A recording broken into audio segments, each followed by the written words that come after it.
Quante volte ho sentito: tanto la posso gestire, ma figurati, posso farcela da solo. Ho visto molte persone soffocate dalla schiavitù della dipendenza non chiedere aiuto per colpa di queste parole. Si può tornare a respirare dopo lunghi anni di oppressione, ma mai camminando da soli. Chiedere aiuto è il gesto più coraggioso che si può fare e un adeguato contesto di cura è lo strumento più importante che si deve cercare. Io sono Francesca Solero, una psicologa psicoterapeuta e lavoro da 20 anni con chi soffre di dipendenza patologica. Essere dipendenti vuol dire avere un bisogno psicofisico incontrollabile di assumere un comportamento compulsivo.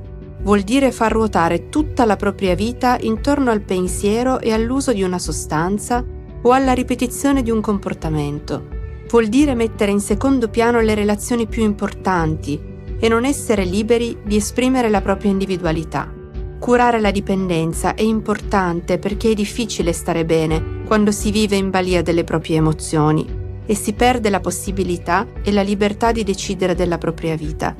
Col tempo la dipendenza conduce al deterioramento delle relazioni con amici e familiari, all'incapacità di fare scelte consapevoli e responsabili, a sbalzi d'umore destabilizzanti e in definitiva alla perdita di interesse per la vita. Chi è all'interno del circuito della dipendenza, qualsiasi essa sia, per molto tempo non ne è consapevole ed è convinto di avere la situazione sotto controllo. Frequentare altre persone che hanno comportamenti simili tende a normalizzare quello che in realtà è un disturbo. Quante volte ho sentito dire: non è un problema, nel mio ambiente lo fanno tutti. Ecco perché, in molti casi, i segnali di allarme arrivano dagli altri, da partner, amici, parenti, oppure colleghi, che si accorgono che qualcosa è cambiato, che qualcosa non sta funzionando. Ed è in questo momento che chi è vittima del meccanismo della dipendenza può avere due differenti reazioni. Una è quella di negare. La luna di miele non è ancora finita. La sostanza o il comportamento da cui si dipende è ancora un amante perfetto. Non ha ancora svelato le sue trappole e non ha fatto emergere i risvolti negativi. In questo caso, probabilmente, non si è ancora pronti per arrivare alla cura. La seconda reazione è ammettere. Nella maggior parte dei casi è una liberazione. Finalmente qualcuno si accorge del pantano in cui la persona dipendente è intrappolata. Finalmente ci si può affidare ad una terapia e iniziare a guardare onestamente il problema. Sia chi è vittima di una dipendenza, sia chi gli sta vicino, non deve cadere nella disillusione del «non c'è nulla da fare, tanto non si guarisce».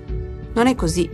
Una dipendenza patologica è una situazione sempre molto grave e pericolosa, ma è una condizione dalla quale si può uscire, si deve guarire.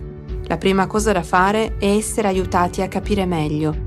Uscire dal tunnel si può, ma non da soli. Ciò da cui si è irresistibilmente attratti tende ad essere un nemico ingannevole, difficile da combattere con le sole proprie forze. Un terapeuta che conosce i trabocchetti della dipendenza può accompagnare nel percorso verso la libertà e l'autonomia, attraverso l'ascolto non giudicante, la comprensione, l'autorevolezza e l'esperienza. Ma non solo.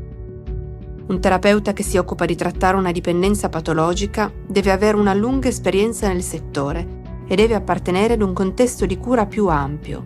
Sono molti anni che lavoro in questo ambito e so che il percorso di guarigione è lungo, è ricco di curve, di salite e di discese. Molto spesso è fondamentale un lavoro di squadra con altri specialisti del settore, con psichiatri, farmacologi, educatori, cliniche di disintossicazione, comunità. Questa è la modalità di cura che sostengo. Ci tengo a parlare di dipendenza in senso generale, perché non si deve mai mirare a eliminare solo il sintomo, la droga, il comportamento, la compulsione o qualsiasi esso sia, ma si deve agire sul senso patologico che sta dietro l'uso o l'abuso tossicomanico e quindi dipendente. Inoltre la dipendenza è contagiosa. Se non se ne stirpano le radici, si propaga e si attacca come un parassita infestante. La guarigione arriva, anche se il percorso è faticoso. Iniziare è difficile perché richiede di mettersi in gioco, di guardarsi allo specchio, ma una volta iniziato, quasi tutti si chiedono: ma perché non l'ho fatto prima?